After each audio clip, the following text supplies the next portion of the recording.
Hello, and welcome to another edition of WTF Just Happened Today, your essential guide to making the news make sense.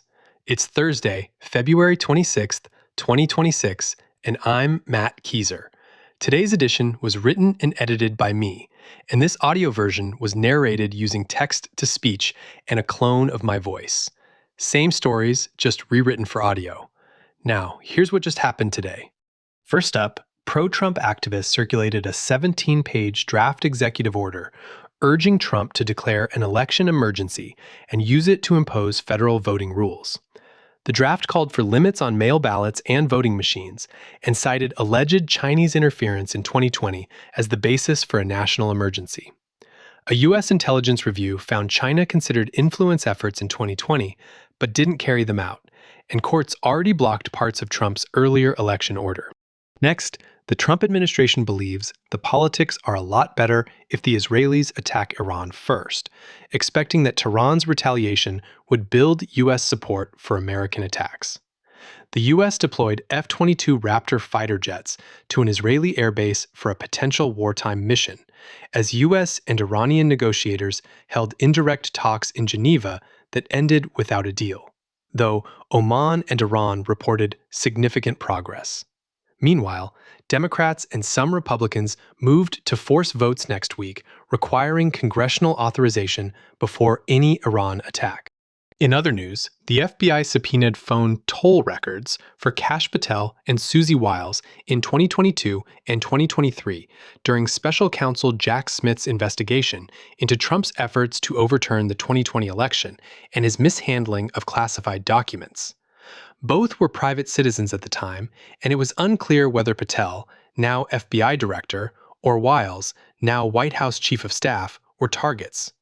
Patel said the records were placed in prohibited case files that made them hard to locate, and after Patel disclosed the records, at least 10 FBI employees tied to the Mar-a-Lago documents case were fired.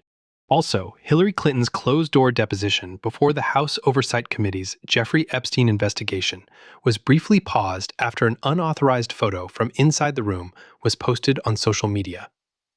Representative Lauren Boebert reportedly took the photo and shared it with conservative influencer Benny Johnson. In prepared remarks, Clinton said she didn't recall ever meeting Epstein, never flew on his plane, and had nothing to add, accusing Republicans of using her testimony as partisan political theater to deflect from Trump's ties to Epstein.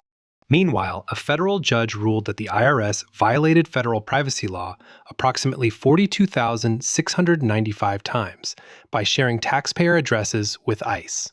The judge said the IRS shared addresses under a data sharing agreement with the Department of Homeland Security without confirming ICE had provided a valid address for the taxpayer it was seeking, and said the verification standard was so weak that ICE could have submitted placeholder entries and still received a taxpayer's home address.